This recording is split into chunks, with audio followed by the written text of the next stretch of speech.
Take. King F1. And King F1, and We got in on our horse. got in running. 2 punches, but the king just left. Yeah.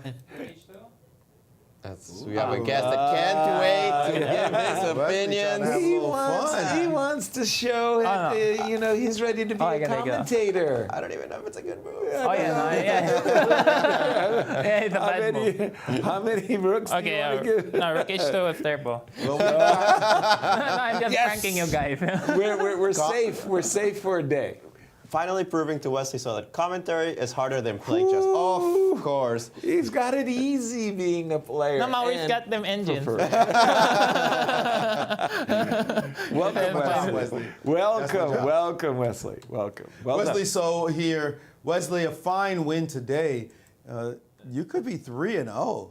I don't want to remind you about that first game. You said you couldn't sleep afterwards. But the train is rolling right now. Yeah, that's right. I had a very good start. I never started the Sinquefield Cup like this. I think I played, this is my 6th Sinquefield Cup, if I'm correct. And I finished close to last in 5 of those, or in 4 of those events. You did win one. I did win one, 2016, finished last 2015, finished tie for last 17, 8. Second to last 18 and tie for last 2019. So I have quite a good record. But it's the first time I've had this good start. I think before, I only ever won +1 before round 3 once. So it's really a big achievement. This game, let me get this game on the... Or we can analyze other games too. No. It's your game. Let's get to it. Where did you think he went wrong? Was it allowing this B4 break? Yeah, that's true. You're right. Maybe after castle, I thought on move 13 he can play a4, but apparently the engine doesn't like. I thought he can play a4 here, because the knight a4, knight e2 takes bishop a4, b4, bishop c6, and I thought this looks okay for black because he's got 1 pawn island versus 2. So I thought a4 here, but he missed something. I'm sure, like on move 16, I'm sure he missed. After rook takes b4, he missed after b5. I can just play knight e d5. And Let's pull that up on your board, Yas, if you may. yeah, I'm pretty sure that's what he missed. Because, yeah, after b5, he probably missed knight e d5. And if knight takes, he cannot play bc4 because of rook b8 and knight e7. So I'm pretty sure that's what he missed, because otherwise he just wants to trade off all the queenside pawns. But in the game after bishop g2, king g2, queen d7, white is a very pleasant position. And I think Yasser likes this position very much. Very much, Wesley. You play the English. Yes. This, for me, is kind of a dream achievement. The knight on d5 can't be kicked away, and the rook bearing down on the backward pawn. We thought your advantage was good. We just didn't realize how good. I mean, how did, in computer terms, did you see this as a 1-point, 2-point, 3-point advantage? What did you feel?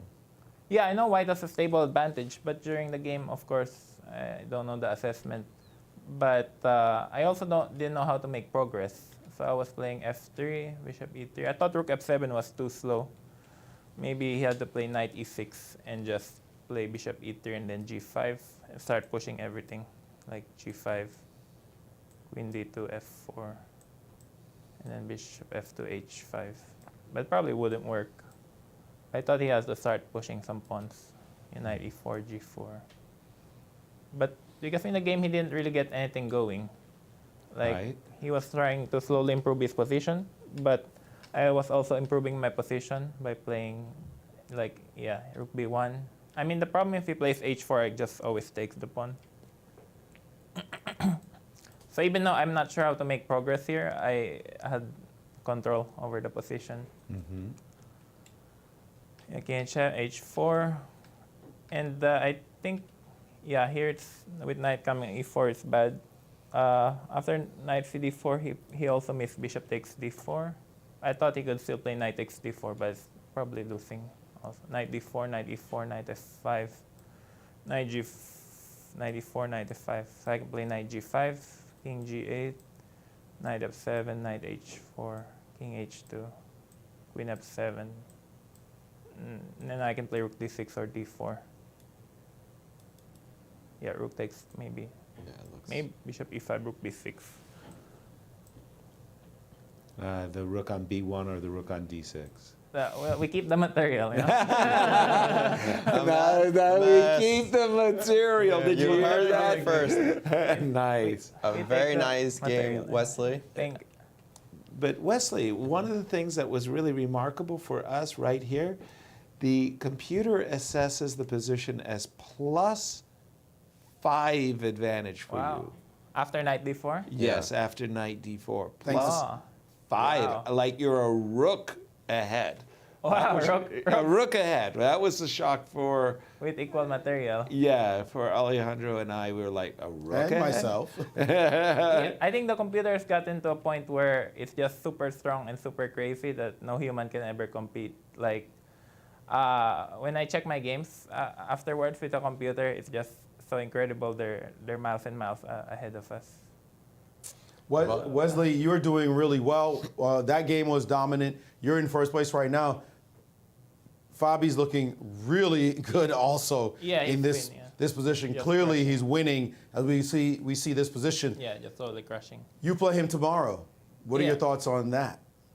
It's going to be really crucial to have the black pieces. I mean, he's number 2 player in the world, right? So he's a very strong, very well prepared player. Sometimes he can have good days or bad days. Like in his match against Magnus, he played really well. I think last 3 tournaments, maybe he's not playing as well as he can. So it's going to be really, really exciting. And, You feel he's going to come after you? yeah, definitely. I think Fabi plays for a win with both colors. Today, I thought the game was a bit complex against Wirks, but he just succeeds. He just aims to outplay people, and he plays for a win with both colors. So, All right. Well, while we have you, Wesley, since you did want to analyze some games, if you can help us out, Yasser, you can pull out the game between Mamedyarov and Rapport. And I had a question. In this position, you can have on your screen in just a bit. What happens on the move rook takes h2? now? Right now. Wow. Okay, no, Maurice engine doesn't give it. Wow, rook h2. Maurice's engine. That's no cheating. No cheating. Don't show him gonna anything. even touch the board. I'm shocked myself. What a move. Wow. Maybe there's queen a3, king e8. Queen a3 check. King goes back to e8.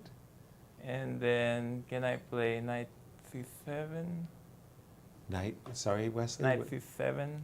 Not sure if it Ooh, works. spicy. Knight where? C7. Ooh, Knight c7 Ooh. check. Ooh. that's a move. Spicy. Bishop c7, bishop a4. That is a nasty. Ooh. Takes, king f8, queen a3. Takes, king f8. Take. Ooh, excuse me. This rook is Takes, supposed to come across the board. Takes, king f8.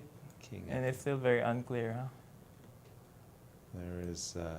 Queen f2 is coming. That's a crazy line right there. But white can probably... Yeah, this is very unclear. So maybe instead of knight c7, is there anything else? Queen a3, king a8, knight d6, bishop d6. Rook h2. Yeah, rook h2. Yeah, I guess white has to play queen a3. He I played queen c5 in the game. Wow, rook h2 is Rook h2. wow, That's space. very visual. What a great idea. But also, I can also play rook e3. Rook e3, blocking the f2. Yeah, and queen a3 is a powerful threat. But rook a3 doesn't seem black as anything decisive. Nothing decisive here. Not worried about something like rook g3 or anything, huh? Rook g3, fg3.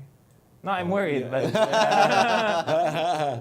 bishop g3, f takes, Maybe rook c2. rook c2.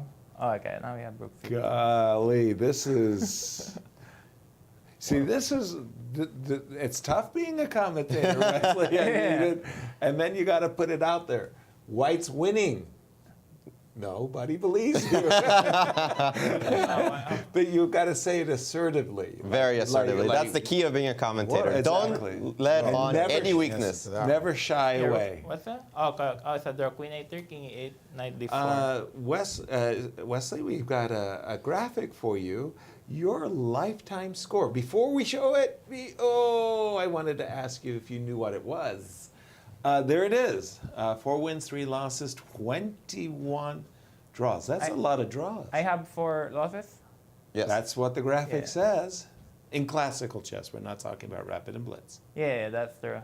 Yeah, so not bad, pretty good. Yeah. Pretty good. Against the number 2 player in the world, yeah, that's a nice record. Yeah, well, yeah. I mean, tomorrow is going to be very exciting, but as of every. But Wesley, if I could ask you, who's your best paying customer? And who do you hate playing against, first of all? Who Who do you have the best score against, and who do you have the worst score against? in this tournament, No, In general. In general. well, I have a terrible result against Magnus. I think I only beat him classical game once, Oof. and Your best paying customer? best paying customer. Yes. He used to be Ian Nepomniachtchi, but I beat him like 5 times in a row a few years ago. Not bad. Not You bad. have to be Yeah. the challenger to the world But champion. then he's much stronger now. Let's see, best paying customer. No. Wait, well, how many times did he beat you back? Yeah, I think he beat me 2 times. Okay. Okay. So he Well, turned 5 to it around. 2. not bad. That's a pretty sounds good pretty score against against the Nepo. challenger. In terms of classical, I think my result against Magnus is pretty terrible, but against everyone else, it's okay. I haven't beaten Shaq yet. Let's see. I don't really have a customer per se. Well, 5 in a row sounded like a 5 in a row. customer I've ever found. Pretty Or heard good, one. Pretty good. Pretty All good. right, Wesley, we Thank will you. let you go. You've really been generous with your time. Get your rest and prepare for the war tomorrow against Fabi. Thank you. Speaking of Fabi,